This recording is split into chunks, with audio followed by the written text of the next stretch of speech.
उधर फौज दे विच भर्ती नूं लैके केंद्र सरकार वल्लों अग्निपथ स्कीम लिआंदी गई, जिस दे खिलाफ देश भर दे विच कई सूबिਆਂ ਦੇ ਵਿੱਚ हिंसक प्रदर्शन हो रहा है। ते दस दईए कि बिहार दे विच भी प्रदर्शनकारियों वल्लों पथराव किया गया ते ट्रेन नूं अग लगा दी गई।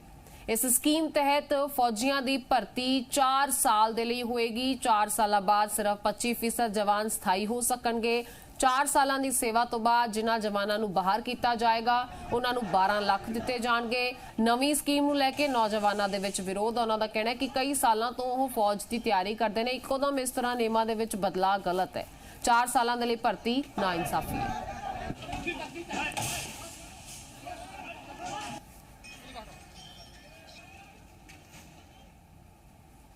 नमस्कार। आदरणीय प्रधानमंत्री नरेंद्र मोदी जी ने जो महत्वपूर्ण निर्णय अग्निपथ के रूप में देश के नौजवानों को सेना में काम करने का अवसर प्रदान करने के लिए लिया है, उस निर्णय का मैं अभिनंदन करता हूं, स्वागत करता हूं। हिमाचल प्रदेश देवभूमि के नाम से भी जाना जाता है और हिमाचल प्रदेश वीरभूमि के नाम से भी जाना जाता है। हिमाचल प्रदेश के नौजवानों ने देश की रक्षा के लिए अपने जीवन की कुर्बानी देने में कहीं भी कमी नहीं छोड़ी, आगे बढ़ करके काम किया है। सेवा, देश की सेवा करना चाहता है। पहले ही कोविड के चलते करीब करीब 2 साल से सेना में भर्तियां पूरी तरीके से बंद थीं। बड़ी मुश्किल से सेना में भर्तियां फिर से शुरू हुई हैं और अब केंद्र में बैठी सरकार एक अग्निपथ नाम की एक स्कीम लाई है, जो स्कीम युवाओं के साथ और देश की सेना के साथ एक छलावा है। इस स्कीम के तहत देश के युवाओं को सेना में 4 साल के लिए भर्ती किया जाएगा, सिर्फ 4 साल के लिए। 4 साल ते इसे ते साडे सहयोगी अंकुश कोहली साडे नाल जुड़ चुके हैं, सीधे उन्हां दा रुख करांगे। अंकुश, विरोध की जो अग लगी हुई है, जिस तरह नौजवान भड़क रहे ने, वो तस्वीर देश भर तो सामने आ रही। कोई एक सूबे की कहानी या एक नौजवान की कहानी नज़र नहीं आ रही। बहरहाल अगे किस तरह के हालात इस नूं लैके बन सकते हैं, क्योंकि अग्निपथ नूं लैके नौजवान लगातार इस चीज़ का जिक्र कर रहे हैं कि 4 सालों का कार्यकाल उन्हां दे नाल नाइंसाफी है। कई साल तो वो इत्थे पहुंचण दे लई उस चीज़ की तैयारी दे लई खराब कर दिंदे ने।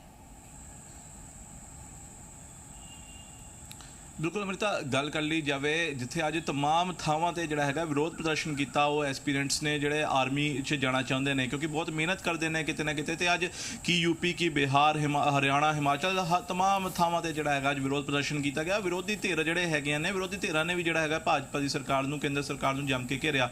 जिथे गल की जाए केंद्र सरकार की, केंद्र सरकार एक पासे जिहड़े हैगा बेनीफिट्स गिना रही हैगी है, उत्थे विरोधी धिर और जिहड़े एसपीरेंट्स हैगे ने आर्मी दे, वो इसके जिहड़ा हैगा डीमेरिट्स गिना रहे हैं कि नुकसान है इससे। हुण सेंटर की गल कर ली जाए, क्योंकि दोनों पक्षों की गल कर लेनी जरूरी हो जाती है। सेंटर कह रहा है कि आर्मी च जाणगे ज़्यादा तो ज़्यादा लोग ट्रेंड होणगे तो इस तो इलावा कि अच्छे पैकेज मिलणगे, क्योंकि 17 तो लैके 21 साल तक का जिहड़ा यूथ है वो अप्लाई कर सकता है, फिर 24 साल तक जिहड़ा चलेगा, जो 4 साल कर सकते हैं जॉब।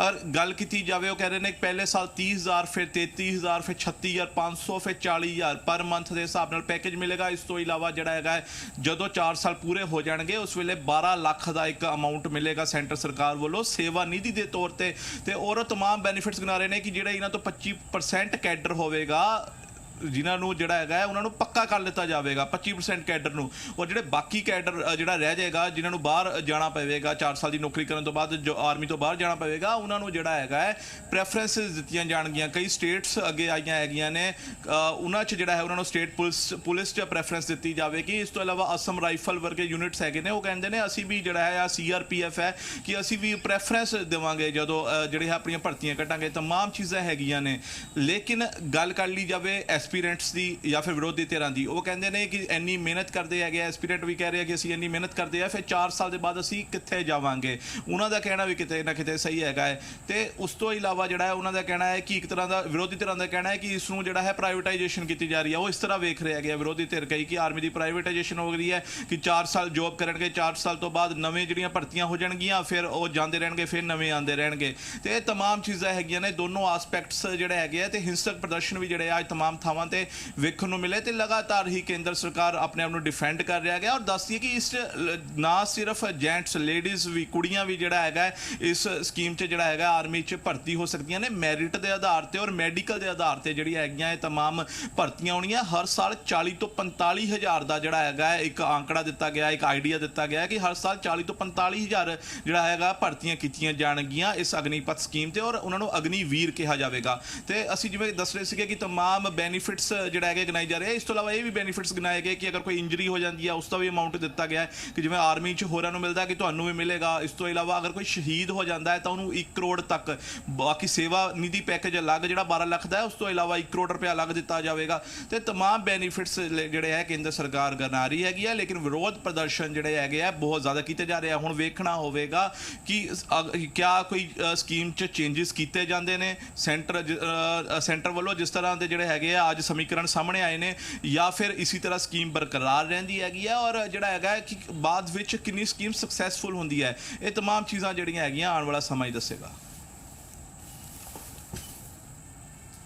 ਜੀ ਅੰਕੁਸ਼, ਜ਼ਾਹਿਰ ਤੌਰ ਤੇ ਫਿਲਹਾਲ ਸਥਿਤੀ ਅਸਮੰਜਸ ਦੀ ਨਜ਼ਰ ਆ ਰਹੀ ਹੈ। ਜਿਸ ਤਰ੍ਹਾਂ ਦਾ ਵਿਰੋਧ ਦੇਸ਼ ਭਰ ਦੇ ਵਿੱਚ ਹੋ ਰਿਹਾ ਹੈ, ਜਿਸ ਤਰ੍ਹਾਂ ਦਾ ਵਿਰੋਧ ਵਿਰੋਧੀਆਂ ਵੱਲੋਂ ਕੀਤਾ ਜਾ ਰਿਹਾ ਹੈ, ਕਿਉਂਕਿ ਵਿਰੋਧੀ ਲਗਾਤਾਰ ਇਸ ਮਸਲੇ ਨੂੰ ਹੋਰ ਤੂਲਦੇ ਰਹੇ ਨੇ, ਉਧਰ ਨੌਜਵਾਨਾਂ ਦੇ ਵਿੱਚ ਵੀ ਰੋਸ ਹੈ। ਕੀ ਲੱਗਦਾ ਹੈ ਕਿ ਕਿਤੇ ਸਰਕਾਰ ਨੂੰ ਬੈਕਫੁੱਟ ਤੇ ਜਾਣਾ ਪੈ ਸਕਦਾ ਹੈ? ਬਿਲਕੁਲ ਅਮ੍ਰਿਤਾ, ਗੱਲ ਕੀਤੀ ਜਾਵੇ ਇਹੀ ਚੀਜ਼ ਵੇਖਣੀ ਹੋਵੇਗੀ ਕਿਉਂਕਿ ਪੂਰੇ ਦੇਸ਼ ਭਰ ਜਿਹੜਾ ਹੈਗਾ ਵਿਰੋਧ ਪ੍ਰਦਰਸ਼ਨ ਹੋਏ ਨੇ। ਵਿਰੋਧੀ ਧਿਰਾਂ ਤਾਂ ਘੇਰਦੀਆਂ, ਵਿਰੋਧੀ ਧਿਰਾਂ ਦਾ ਤਾਂ ਕੰਮ ਹੁੰਦਾ ਹੈ ਜਿਹੜਾ ਹੈਗਾ ਸਰਕਾਰ ਦੀ ਆਲੋਚਨਾ ਕਰਨਾ, ਲੇਕਿਨ ਜਦੋਂ ਐਸਪੀਰੈਂਟਸ ਜਿਹੜੇ ਆਰਮੀ ਇੱਕ ਬਹੁਤ ਇੰਪੋਰਟੈਂਟ ਅੰਗ ਹੈਗਾ ਆਪਣੇ ਜਿਹੜਾ ਹੈਗਾ ਕੰਟਰੀ ਦਾ, ਤੇ ਜਿਸ ਤਰ੍ਹਾਂ ਆਰਮੀ ਐਸਪੀਰੈਂਟਸ ਬਹੁਤ ਜ਼ਿਆਦਾ ਰਹਿੰਦੇ ਆ, ਖਾਸ ਕਰ ਗੱਲ ਕਰ ਲਈ ਜਾਵੇ ਬਿਹਾਰ ਦੀ, ਹਿਮਾਚਲ ਦੀ, ਪੰਜਾਬ ਦੀ, ਰਾਜਸਥਾਨ, ਇਹ ਕੁਝ ਸਟੇਟਸ ਜਿਹੜੀਆਂ ਹੈਗੀਆਂ ਇਹੋ ਜਿਹੀਆਂ ਹੈਗੀਆਂ ਜਿੱਥੋਂ ਬਹੁਤ ਜ਼ਿਆਦਾ ਲੋਕ ਜਿਹੜਾ ਹੈ ਆਰਮੀ ਲਈ ਐਸਪੀਰੈਂਟਸ ਹੁੰਦੇ ਨੇ। ਲਗਾਤਾਰ ਜਿਹੜਾ ਹੈ 10th ਕਲਾਸ ਤੋਂ 9th ਕਲਾਸ ਤੋਂ ਹੀ ਜਿਹੜਾ ਹੈ ਲਗਾਤਾਰ ਉਹ ਤਿਆਰੀ ਕਰਦੇ ਨੇ, तमाम ਫਿਜ਼ੀਕਲ ਦੀ ਤਿਆਰੀ ਕਰਦੇ ਨੇ, ਗਰਾਊਂਡ ਕਲੀਅਰ ਕਰਨ ਦੀਆਂ ਤਿਆਰੀਆਂ ਕਰਦੇ ਨੇ ਤੇ ਉਹ तमाम ਚੀਜ਼ਾਂ ਜਿਹੜੀਆਂ ਹੈਗੀਆਂ ਅਗਰ ਸਿਰਫ 4 ਸਾਲ ਤੱਕ ਉਸ ਨੂੰ ਲਿਮਿਟਡ ਕੀਤਾ ਜਾਏਗਾ ਤੇ ਐਸਪੀਰੈਂਟਸ ਦਾ ਕਹਿਣਾ ਹੈ ਕਿ ਸਾਡੇ ਇਹ ਹਿੱਤ 'ਚ ਨਹੀਂ ਹੈਗਾ ਹੈ ਕਿਉਂਕਿ 4 ਸਾਲ ਦੇ ਬਾਅਦ ਅਸੀਂ ਕਿੱਥੇ ਜਾਵਾਂਗੇ। ਲੇਕਿਨ ਸੈਂਟਰ ਸਰਕਾਰ ਹਾਲੇ ਤੱਕ ਤਾਂ ਜਿਵੇਂ ਬੈਨੀਫਿਟਸ ਗਿਣਾ ਰਹੀ ਹੈਗੀ ਹੈ, तमाम ਬੈਨੀਫਿਟਸ ਗਿਣਾ ਰਹੀ ਹੈਗੀ ਕਿ ਟ੍ਰੇਨਡ ਹੋ ਜਾਓਗੇ, ਕਿ ਇੱਕ ਅੱਛਾ ਅਮਾਊਂਟ ਜਿਹੜਾ ਹੈਗਾ ਉਹ ਸੇਵ ਕਰ ਸਕੇਗਾ ਯੂਥ। ਉਸ ਤੋਂ ਇਲਾਵਾ ਜਿਹੜਾ ਐਕਸਪੀਰੀਅੰਸ ਇੰਨਾ ਹੋ ਜਾਏਗਾ 25% ਨੂੰ ਤਾਂ ਅਸੀਂ ਪੱਕੇ ਕਰਾਂਗੇ ਤਾਂ ਹੋਰਾਂ ਨੂੰ ਜਿਹੜਾ ਹੈਗਾ ਸਟੇਟ ਪੁਲਿਸ ਜਿਹੜੇ ਹੈਗੇ ਨੇ ਵੱਖ-ਵੱਖ ਸੂਬਿਆਂ ਦੀ ਉਸ 'ਚ ਪ੍ਰੈਫਰੈਂਸਿਸ ਦਵਾਵਾਂਗੇ। ਹੋਰ तमाम ਚੀਜ਼ਾਂ ਜਿਹੜੀਆਂ ਕਈਆਂ ਜਾ ਰਹੀਆਂ ਨੇ। ਲੇਕਿਨ ਜਿਸ ਤਰ੍ਹਾਂ ਦਾ ਵਿਰੋਧ ਪ੍ਰਦਰਸ਼ਨ ਹੁਣ ਹੋਇਆ ਅੱਜ, ਉਸ ਤੋਂ ਬਾਅਦ ਸੈਂਟਰ ਗਵਰਨਮੈਂਟ ਕੀ ਇਸ 'ਚ ਕੁਝ ਮੋਡੀਫਿਕੇਸ਼ਨ ਕਰਦੀ ਹੈਗੀ ਹੈ, ਕਿ ਕੁਝ ਟਰਮ ਵਧਾਈ ਜਾਂਦੀ ਹੈਗੀ ਹੈ, ਕੀ ਚੇਂਜਸ ਕੀਤੇ ਜਾਂਦੀਆਂ ਨੇ, ਇਹ ਹੁਣ ਆਉਣ ਵਾਲਾ ਸਮਾਂ ਦੱਸੇਗਾ। ਔਰ ਕੇਂਦਰ ਸਰਕਾਰ ਤੇ ਹੀ ਸਾਰਾ ਕੁਝ ਡਿਪੈਂਡ ਕਰਦਾ ਹੈਗਾ ਕਿਉਂਕਿ ਪੂਰੇ ਸੂਬੇ 'ਚੋਂ ਜਿਹੜੇ ਸਮੀਕਰਨ ਅੱਜ ਬਣੇ ਉਹ ਕਾਫੀ ਜਿਹੜੇ ਹੈਗੇ ਆ ਇਸ ਸਕੀਮ ਦੇ ਅਗੇਂਸਟ ਹੀ ਬਣੇ ਹੈਗੇ ਆ ਤੇ ਹੁਣ ਵੇਖਣਾ ਹੋਵੇਗਾ ਇਸ ਸਕੀਮ 'ਚ ਕੀ ਚੇਂਜਸ ਕੀਤੀਆਂ ਜਾਂਦੀਆਂ ਜਾਂ ਫਿਰ ਸਕੀਮ ਇਸੇ ਤਰ੍ਹਾਂ ਜਿਹੜੀ ਹੈਗੀ ਆ ਬਰਕਰਾਰ ਰੱਖੀ ਜਾਂਦੀ ਹੈ। ਬਹੁਤ ਸ਼ੁਕਰੀਆ ਅੰਕੁਸ਼ ਇਸ ਜਾਣਕਾਰੀ ਦੇ ਲਈ, ਧੰਨਵਾਦ।